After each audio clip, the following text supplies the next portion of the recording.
I would like to tell you a little bit about tonight's speaker, Mr. John Keel. Mr. Keel writes for approximately 150 newspapers in this country and all over the world, which deal exclusively with the problem of UFOs for the North American Newspaper Alliance, that's NASA. He's traveled over 10,000 miles in 1966 alone. He personally has investigated scores of UFO incidents, and he has interviewed scores of witnesses. He has also made trips to Washington, D.C. to visit NASA headquarters, and he's talked to many officials in the Pentagon about flying saucers. Currently, he is a board member of the Ivan T. Sanderson Foundation. He is collaborating with that organization on an extensive scientific analysis of the UFO reports of 1966. This analysis will be published and circulated on a limited basis later this year. He is also under contract to Putnam Books to produce a book on UFOs for publication in early 1968. This is the same publisher which issued Incident at Exeter by John G. Fuller, which was a bestseller, as you know. They have also published books by Major Donald Keyhoe. Mr. Keel's articles, which he has written in the last year or so on the subject of UFOs, have appeared in True Magazine, in Saga Magazine, and in the Flying Saucer Review in London, which is one of the finest UFO magazines in the world, if not the finest. And it's also appeared in Saucer News and various other publications in the flying saucer field. Recently, he prepared the definitive article on UFOs in collaboration with Dr. J. Allen Hynek for Playboy magazine. Now, Dr. Hynek, as you probably know, is the chief Air Force scientific investigator on the flying saucer subject. This article will appear in the late spring of this year or early summer. Mr. Keel, I would say, at the present time, has done more recently, surely, for the UFO subject than any other writer or lecturer that I know of. And it gives me, personally, a great deal of pride and satisfaction to bring him now to our microphones. Mr. John Keel.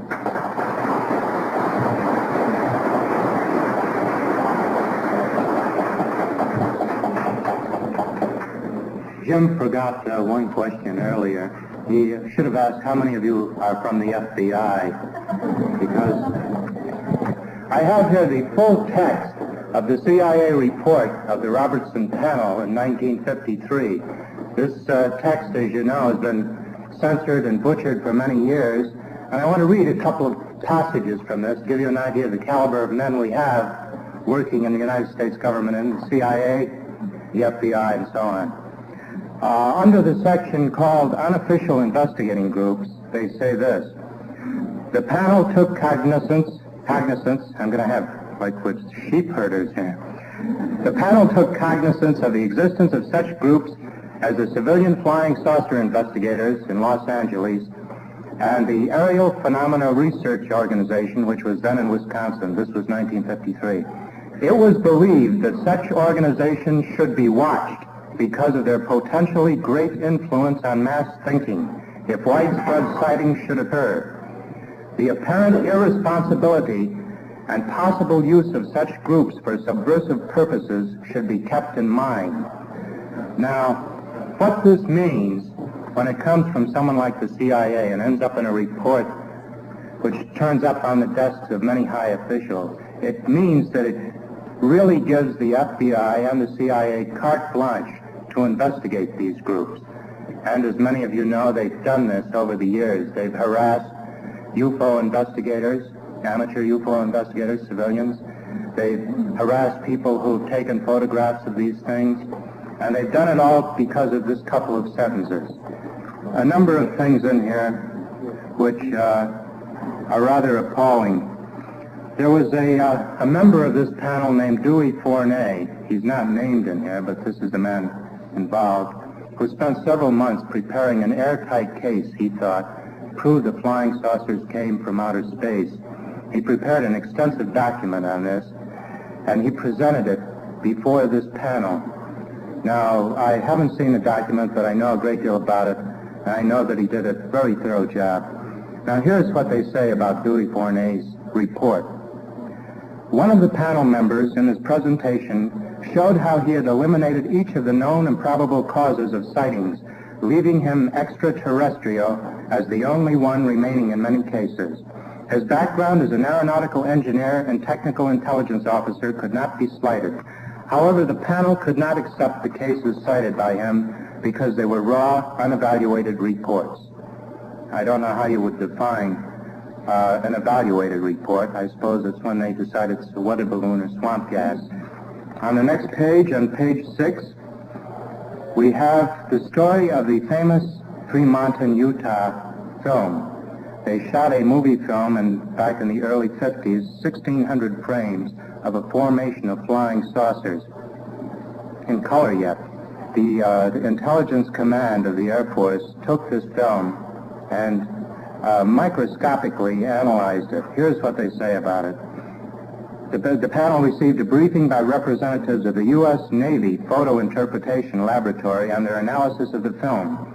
This team had expended, at Air Force request, approximately 1,000 hours of professional and sub-professional time in the preparation of graph plots of the individual frames of the film, showing apparent and relative motion of the objects and variation in their light intensity. It was the opinion of the PIL representatives that the objects cited were not birds, balloons, or aircraft, were not reflections because there was no blinking while passing through 60 degrees of arc, and were therefore self-luminous. Plots of motion and variation in light intensity of the objects were displayed. While the panel members were impressed by the evident enthusiasm, industry, and the extent of effort of the PIL team, they would not accept the conclusions reached. Now here these people had worked 1,000 hours, it says here, preparing all kinds of graphs and charts and everything to prove their case, and the panel just threw it out. They do this page after page. I get so mad when I read this that I'm just appalled that any government official reading this kind of report could accept it. It seems to me that any responsible general or a politician on reading something like this would demand further explanation. And then there are all kinds of nonsense thrown in. They happen to mention in here thousands of reports received through channels each year, and then it says in parentheses, 1,900 and 1952. Well, in all of the Air Force data sheets that they put out every year, they say there were 1,500, but here it says 1,900, so they don't even get their statistics right. I could talk all night about that. As I mentioned last night on Long John's show, I've been going over with a fine-tooth comb, I've been going over all the reports of 1966. And I've been dealing primarily with what we call the Type 1 reports. Of course, there are all kinds of reports. The Type 1 report is either a landing or a very low-level sighting in which the witness is considered to be a very good witness, a police officer or a person of responsibility in his community, and is not a drunk or a hoaxer. And I selected 730 of these Type 1 reports and ran an analysis on them. And as I told Long John last night, we've broken some of it down statistically. We're still doing it. We found that 20% of all the sightings occurred on a Wednesday. We had the most sightings on a Wednesday, and if you want to really see a flying saucer, your best chance to see one is at 10 o'clock on Wednesday night. Now, I don't know why that is. It seems to me that if we were dealing with a psychological phenomenon, this would be spread out evenly across the week. It seems that there would be more people out on a Saturday night, and therefore your chances of seeing these things would be much greater. That is, we'd get more reports on a Saturday night, but that isn't true. Wednesday night, when everyone should be home watching television, they're out seeing flying saucers. Now, I'll give you an example of what we call flaps. Now, these things are sighted all across the country on these flap dates. Sometimes you'll go for 2 or 3 days with no sightings at all, or just 1 or 2 random sightings. Then, for example, on Wednesday, March 30th and 31st, there were 160 sightings in every state in the country. There was a very near landing out on Long Island that night. Before I forget it, there was a landing last week on Long Island, out near East Hampton. It hasn't been reported to the press. I got a call tonight. The police out there, instead of calling the Air Force now, they call me, because I go out there and I've been cooperating with them, and I've set this up around the country. And I get calls from all over the country now from people who are fed up with the Air Force and they don't know who to turn to, so they turn to that nut with a beard that passed through last month. And I get some very weird stories from mayors and police officers, and that's why I'm going back to West Virginia, because the civil defense director down there has been very upset about some things that have been happening. I'm going back down and play hero and solve the whole thing. Probably I'll be taken aboard a flying saucer and flown to Venus, and when I get back, nobody will believe me, and that'll be the end of my career. I mentioned that on August 16th, we had a flap on a Tuesday, which was the only real big flap on a Tuesday all year long. The rest of the year, Tuesday gave us only 7% of our sightings. But on August 16th, there was a flap in 5 states, including New Jersey. We had sightings in New Jersey that night of people seeing these things coming down over power lines. Out in Michigan and in Minnesota, there were sightings from one end of the state to the other. There was a landing at the Flying Cloud Airport outside of Minneapolis. And pilots and police officers at the airport saw this thing come down on the runway, and they all started for it on foot, and the thing took off again. In Arkansas, the flap was so great over the major cities in Arkansas that the local news commentators took their microphones out into the street and did a live broadcast. But that's nothing. In '65, during the flap in Mexico, they wheeled television cameras out into the street of Mexico City and did a live broadcast. Well, here in New York City, we don't really hear much about flying saucers or see much of them.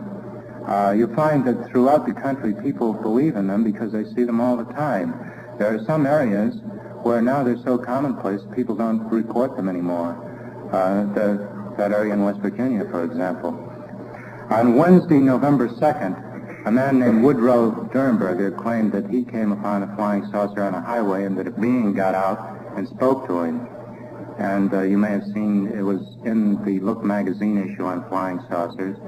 And I'm going to be spending some time with Mr. Sternberger, I think, when I go down there. 4 days later, and about 30 miles away, an elderly man, a 70-year-old man, in a very small town called Fuller's Falls, was out taking a walk, and he saw a large object on a tripod arrangement, and it scared the living daylights out of him, and he turned around and started to leave the scene, and he claims that he heard a voice saying, "Don't run, don't run." He said he didn't run, but he walked pretty fast. We have several thousand cases of people seeing the creatures that get out of these things, or seeing people around these things. A lot of people think in terms of contactees, people who talk to the flying saucer beings and get a message for the good of mankind. But we have many people who just simply report that they've seen the creatures, that the creatures jumped into the craft and flew off, and that's all.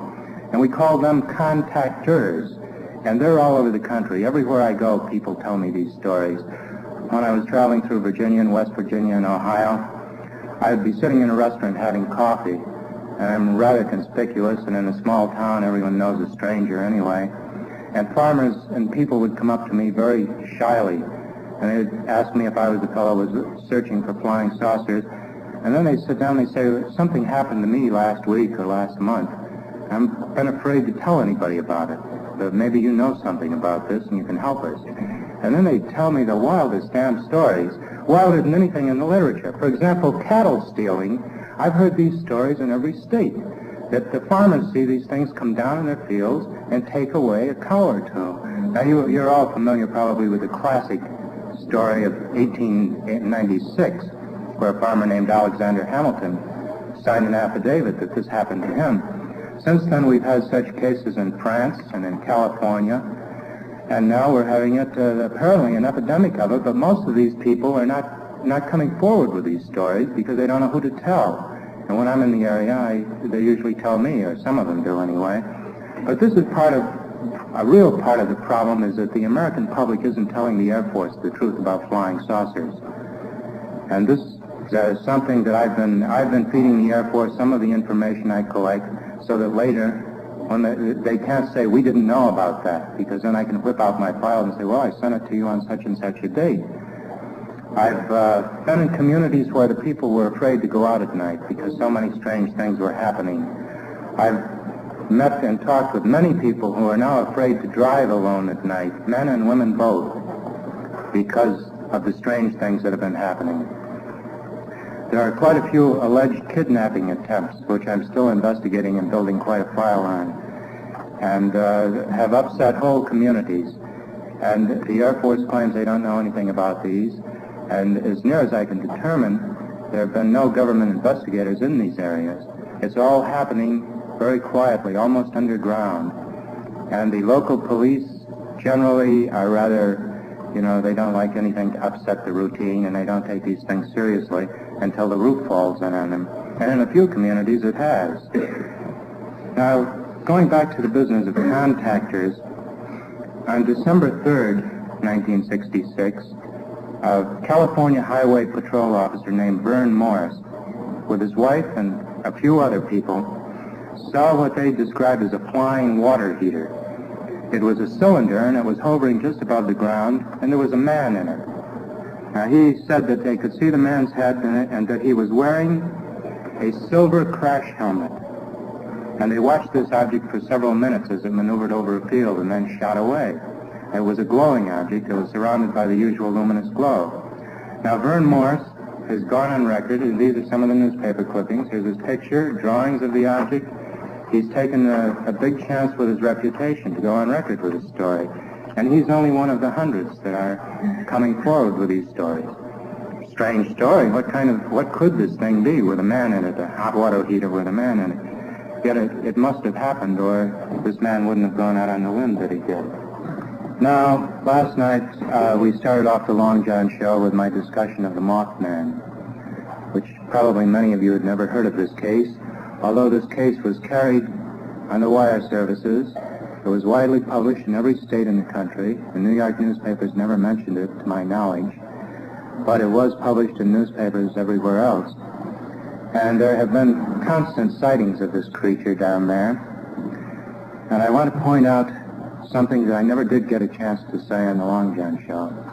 The area where this creature is being seen is a World War II ammunition dump, which is still filled with high explosives, 2,500 acres of it.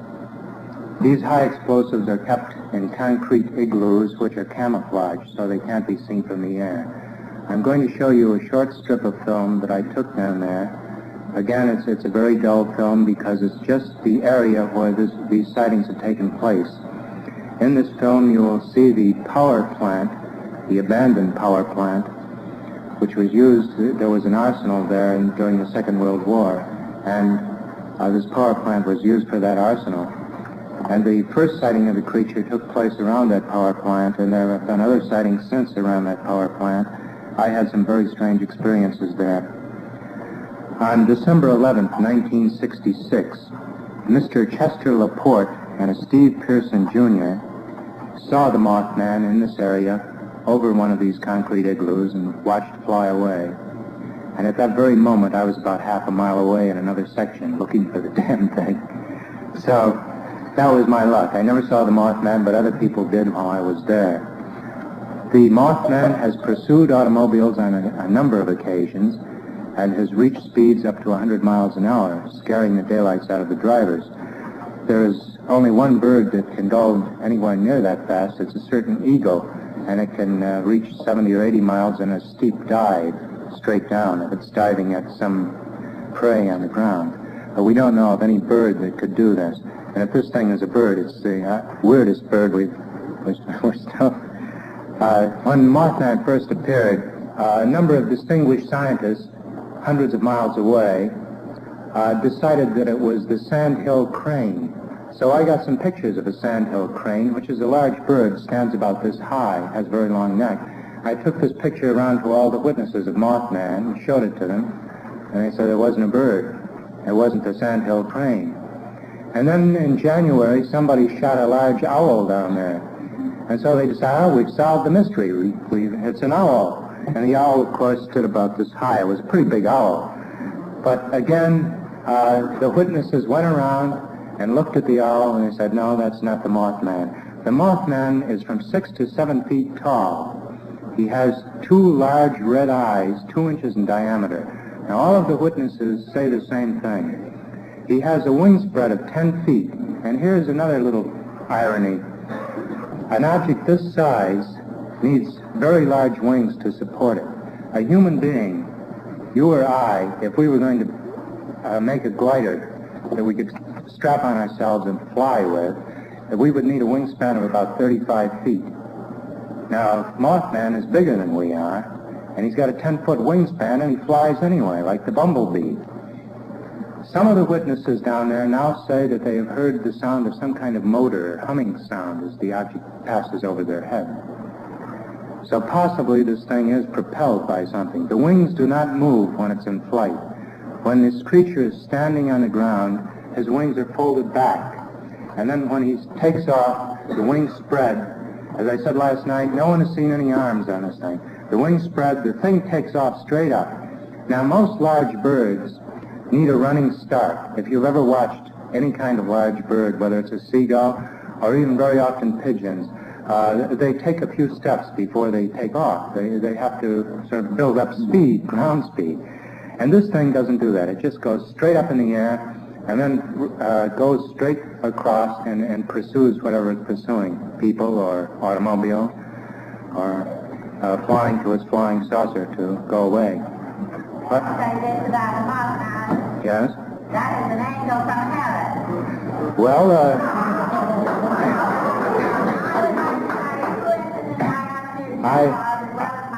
I don't know if an angel... I don't know if an angel would be that ugly. Well, we've got a pretty ugly angel down there. Yeah. Well, Mothman is a term that the newspapers have tagged onto this thing. This is a newspaper term. Anyway, I want to show you this movie of the arsenal area and the power plant. You'll also see two of the young men who have seen this creature, and they just sort of point out where they saw it. But otherwise, it's not a very dramatic film.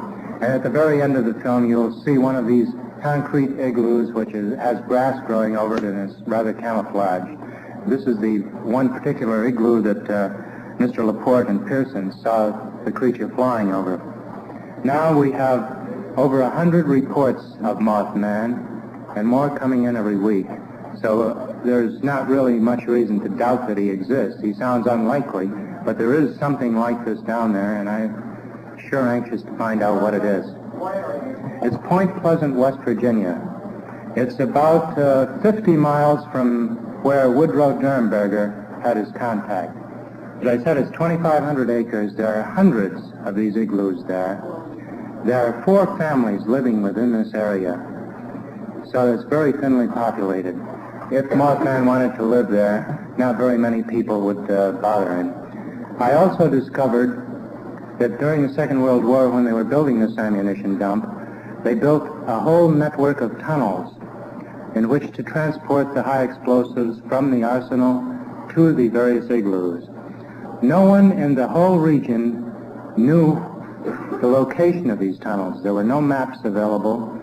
There were some entrances to some of these tunnels, but when I went into them, I found them full of water.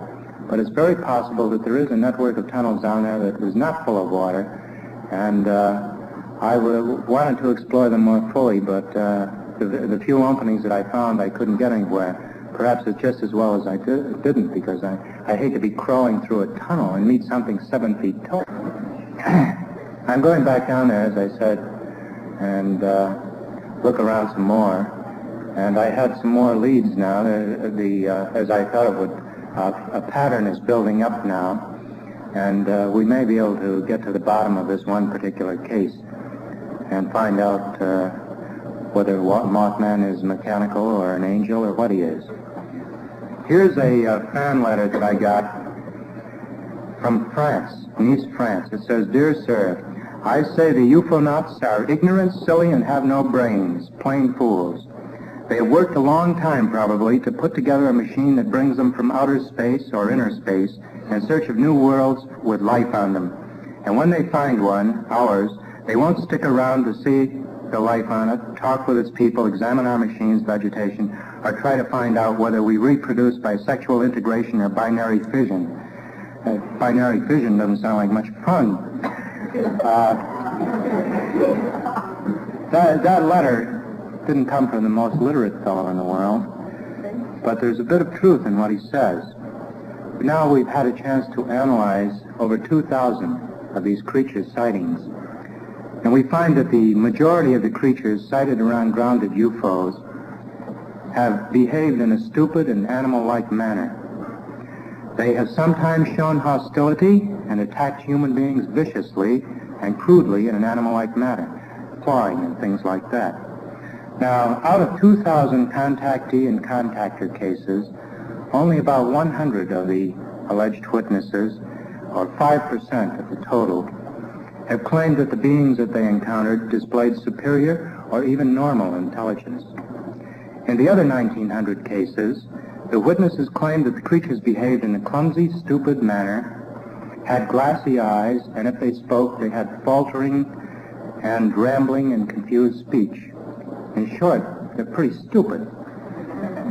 Now, a very famous researcher named Amy Michel, a French ufologist, recently wrote an article about the problem of contact, and he said this, quote, "Perhaps the beings who are really responsible for the UFO phenomenon are never there, and nobody has seen them ever.